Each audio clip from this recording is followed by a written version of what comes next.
Greetings and welcome to another Tomorrow's World webcast. My name is Wallace Smith. It's great to have you here. And wow, technology and medicine continues to move forward at a frightening pace. And I just don't mean frightening as sort of a metaphor for speed that's shocking. I mean the pace is actually kind of terrifying given what people are thinking of doing. This article actually came out back June 11th in the New York Times. And the title was this: Doctors' plan for full body transplants raises doubts even in daring China. Because China is growing a reputation in the medical and science community as being willing to do things that make other people nervous. In fact, we did a webcast some time back about the gene editing technique. In fact, it was one of the earliest ones I think I did.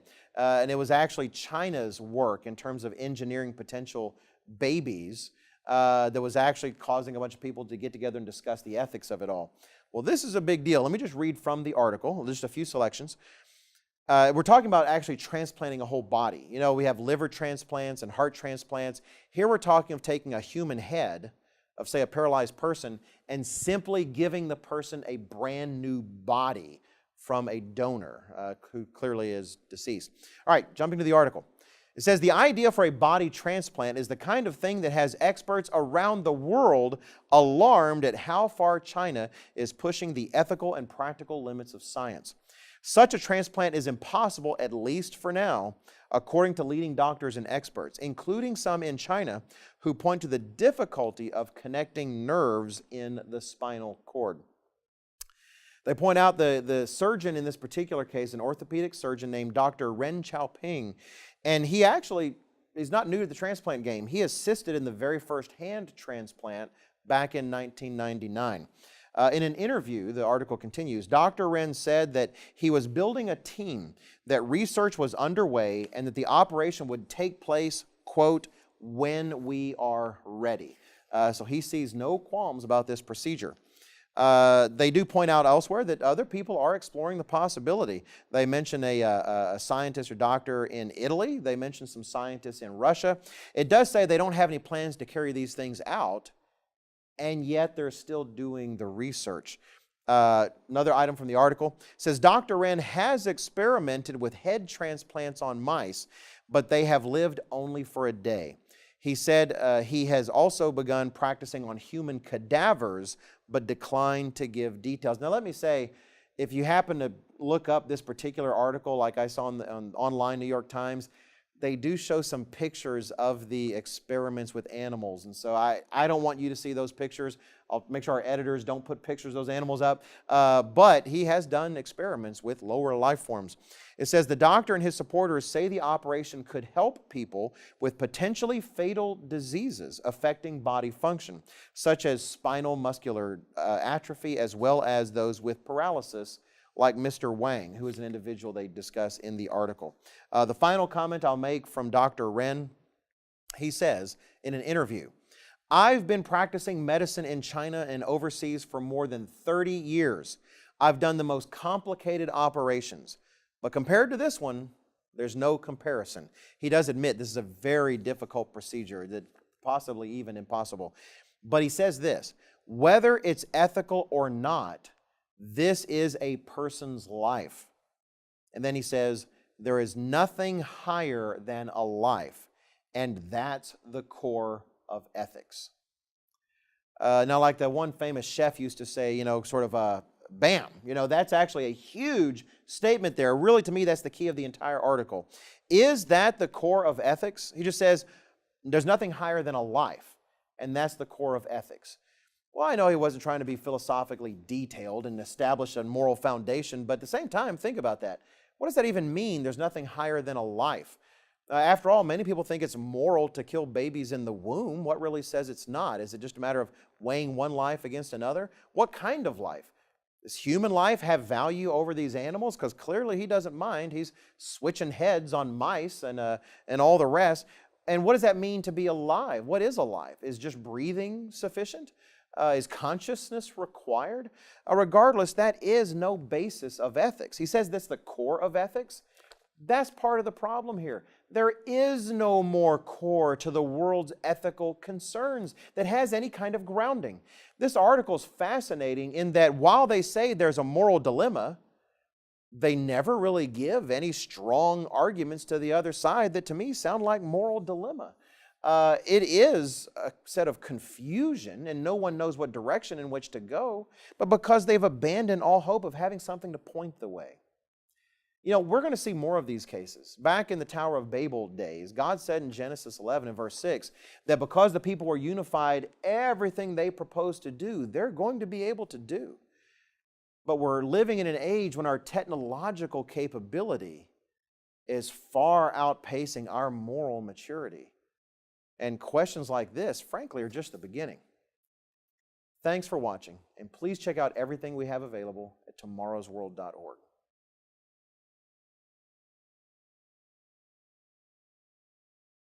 Greetings and welcome to another Tomorrow's World webcast. My name is Wallace Smith. It's great to have you here. And I have a bit of a scary topic today.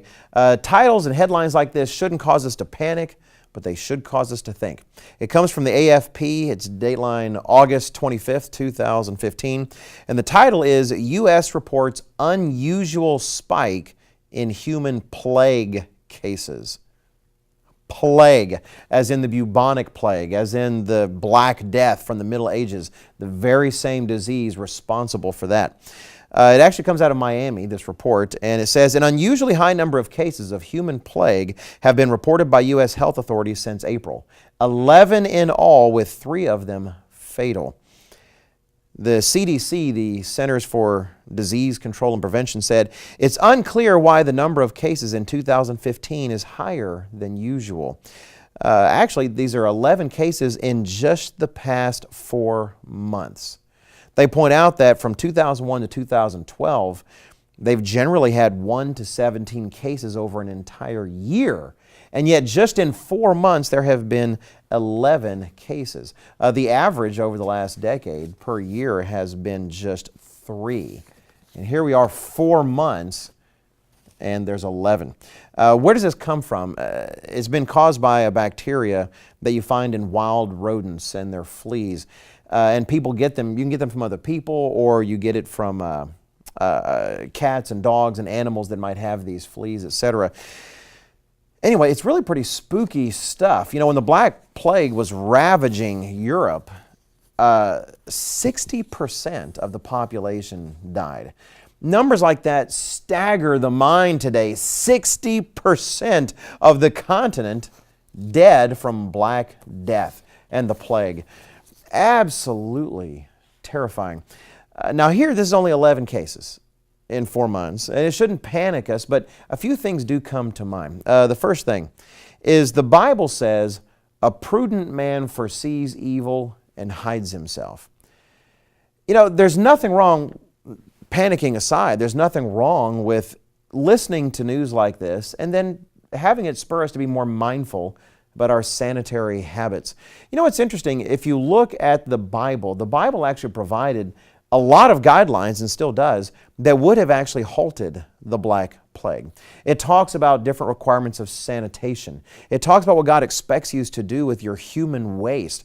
And when you look at the Middle Ages and look at society at that time, a lot of God's commands in those regards were completely ignored. And yet in smaller communities that followed those commands, you saw the Black Plague did not have the same kind of effect. God knows what He's doing. He designed all things. And so we should be smart. You know, wash our hands after we use the bathroom, things like that. The prudent man foresees evil, the Bible says, and hides himself. There's nothing wrong with being wise. The second thing that comes to mind is what's old is new again. You know, the bubonic plague seems like ancient history, and it is a part of ancient history. But you know what? It's not just ancient history, it's a part of today's world as well. As many as of the diseases that existed in the past and we hear great stories about, I don't mean great as in good, I mean large stories about, in terms of the lives that were lost, those still exist in various forms in our world, and this is sort of a blast from the past. In fact, if you're keeping up in the news, there are many diseases that a lot of us don't think of anymore because we believe we've conquered them, that not only still exist, but they've actually grown resistant to current medicines, such as MRSA, MRSA, which bacteria that is just resisting all of our strongest medicines, very hard to stop. A lot of diseases that we had under control are adapting and growing, and it's actually quite a spooky circumstance if you're keeping an eye on the news, and not everybody does. The third point I do want to make is that titles like this, headlines like this, shouldn't surprise us. In prophecy, the Bible talks about 4 horsemen on their ride, the famous 4 horsemen of the apocalypse in the book of Revelation. And each of those horsemen symbolize a certain difficulty humanity has to face, some man-made, others, it's all bad stuff. And the 4th of those horsemen is pestilence and disease. And the Bible indicates that those four horsemen, their ride comes to a climax in the end days, in the years just ahead of us. And so we absolutely should expect a growing climax of reports concerning pestilence and concerning disease. The Bible says those things are coming. If you're interested, actually, to learn more, just go to our website at tomorrowsworld.org and go to the search box and just type in 4 horsemen. I actually did that myself, and the top 3 listings were 3 television programs on that very topic. So when it comes to headlines like this, we don't have to panic, but we should think, and we should pray. I hope this has been a beneficial webcast, and I hope you'll watch our continuing webcast series, as well as check us out on tomorrowsworld.org.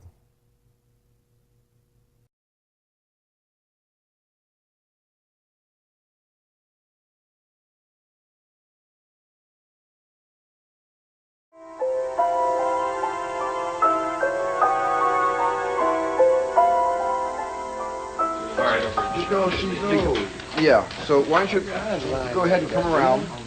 He's going to look right for the first. What? Go ahead and move around where you were yesterday. Mr. Bloom, she's old. You're never too old to play. When I rest, I rust.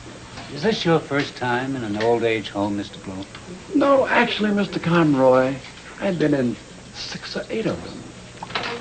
Tell me. So I love that. Right into a close-up from that. Tell me, Mr. wang, Dempsey, like that. That's terrific. if you could go out there right and play here. tonight with those children, what would you want to play? Lay it on me, honey. Okay, that's the shot. About 20 millimeter. Yeah, maybe you can cheat around this way a little bit more. yes, yes. Bend down once again. I want to get 2, better over here for 2 eyes, Alan. Okay. Like so. Move the camera right in. Okay. Let's just 2 eyes on scat. There you go, man. Right here. Okay. I FO'd as soon as I said that line, that last line of mine. What line? What Is were you this your thinking first about time? Is yesterday? this your first time in an old age home, Mr. Bloom?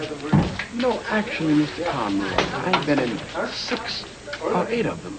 Get some hot And light. I got off. Tell me, Mrs. Dempsey. That's fine. Okay, your looks will always be camera. I went off. It didn't work. I'm reading the dialogue today. I was reading dialogue. Excuse me. No. Oh, that's okay. Okay, good. Chris and Yeah, we hold Billy too there. Okay, Bill, come ladies on and gentlemen, around. please hold it quiet. Mr. Bloom, she is old. We're never too old to play. When I rest, Just cheat I right around. rust. Is this your first time? No, not profile. Over. Over, yeah. A little closer, Bill, to scat. Great, right there. Okay. Is this your first time in an old age home?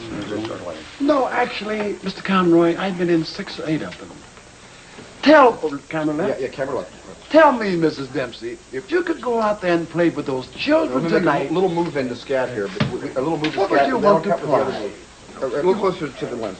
if you could Right here, if Scott. you could Right there, pop yeah. out, if you could pop out Okay. there, And make it a little slower, Ben, on your way in. if you could pop That's the out shot. there All right. and play with those. Does that work perfectly, Mrs. Dempsey? Okay. Second team. Thank you, Scott.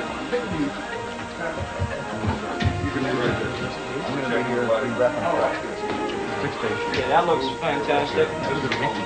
Short Now, schedule. let me see Scatman do his. Yeah.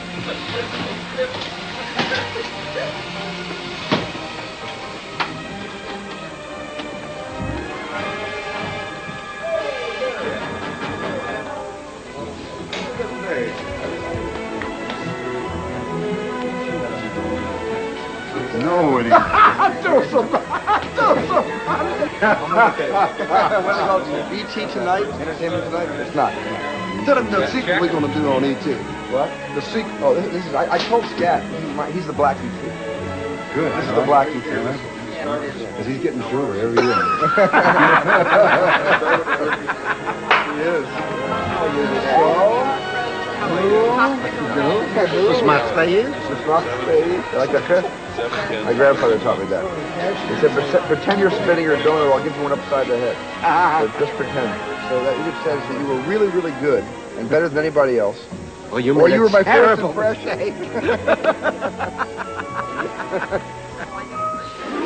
Okay, look. I love a picture. Hollywood. That's 24 pictures a second. So you don't have to pose for anything. It's moving.